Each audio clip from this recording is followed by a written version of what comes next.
सबसे पहले कर्नल दानवीर, मैं आपसे समझना चाहता हूं, क्या ये जले पर नमक नहीं है? देखिए, ये बिल्कुल जले पर नमक है और ये चीन ये बताने की कोशिश कर रहा है कि देखिए हम तो शांत प्रिय हैं और हिंदुस्तान की वजह से ये सारा तनातनी चल रही है।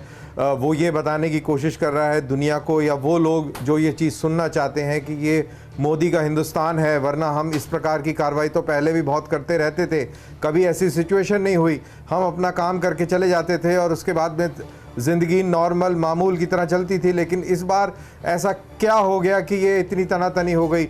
ज़रूर कुछ ना कुछ हिंदुस्तान की तरफ से ऐसी कार्रवाई हुई है। तो ये दिखाने की जो कोशिश है, मेरे ख्याल से ये एक वरीसम फैक्टर है और इस चीज़ को हमें बिल्कुल ध्यान में रखना चाहिए जब हम इस ओवरऑल सिचुएशन का एनालिसिस करते हैं। तो इस ओवरऑल सिचुएशन के एनालिसिस के समय हमका इसका ध्यान रखना चाहिए। गुरमीत साहब, मैं आपके पास आने वाला हूं, अरोरा साहब आपके पास आऊंगा उसके बाद, लेकिन उससे पहले मैं आपको ये बता दूं कि 6:15 बजे हम किस पर बात करने वाले हैं।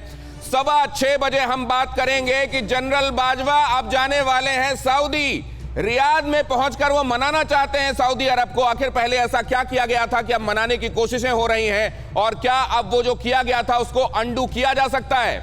लेकिन उससे पहले ये अहम खबर मैं आपको बता दूं, चीन के लिए ताइवान एक बड़ा खतरा बन गया है। ताइवान के रक्षा बजट में भारी इजाफा दिखाई दे रहा है। कोविड के दौर में भी ताइवान ने रक्षा बजट 10% से बढ़ाया है, और चीन की धमकी के बीच ताइवान का यह बड़ा कदम समझा जा रहा है। 10% का इजाफा तब जब इकोनॉमी वैसे ही कोविड के चलते चरमराई हुई है। घर में अर्थव्यवस्था को सुधारने के लिए ज्यादा कड़े कदम उठाने की जरूरत है, और ऐसे में अगर डिफेंस के ऊपर ज्यादा तवज्जो हो रही है, 10% से बढ़ाया जा रहा है, तो समझा जा रहा है कि चीन की तरफ से आने वाला खतरा इस बार गंभीर है। इसको भी मैं विशेषज्ञों से समझूंगा। अब गुरमीत साहब के पास में चलता हूं। गुरमीत साहब, ये पूरा सिनेरियो किस तरफ इशारा कर रहा है, और इसके बाद हिंदुस्तान के सिर पर ठीकरा फोड़ने की कोशिश कि आप चाहें तो चीजें कॉम्प्लेक्स होने से बच सकती हैं, इससे बड़ी हिमाकत कुछ हो सकती है क्या?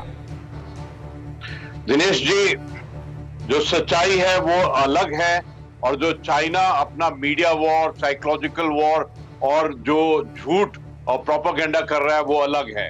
सच्चाई तो ये है कि चाइना शुरू से ही, अप्रैल के एंड से ही उसकी हर हरकत में अग्रेसिवनेस और प्रोवोकेटिवनेस रहा है। हमने देखा है कि किस प्रकार 15 जून की रात को उसने कितना धोखा दिया और ट्रेचरी की, और हमने ये भी देखा है कि उसके बाद भी इनफैक्ट 15 जून की रात को ही उसने किस प्रकार ट्रीटीज, प्रोटोकॉल और प्रैक्टिस की, जो एलएसी पर प्रैक्टिसेस होती हैं, उसकी धज्जियां उड़ाई, और जो पूरा ट्रस्ट है उनके ऊपर में टूट चुका है।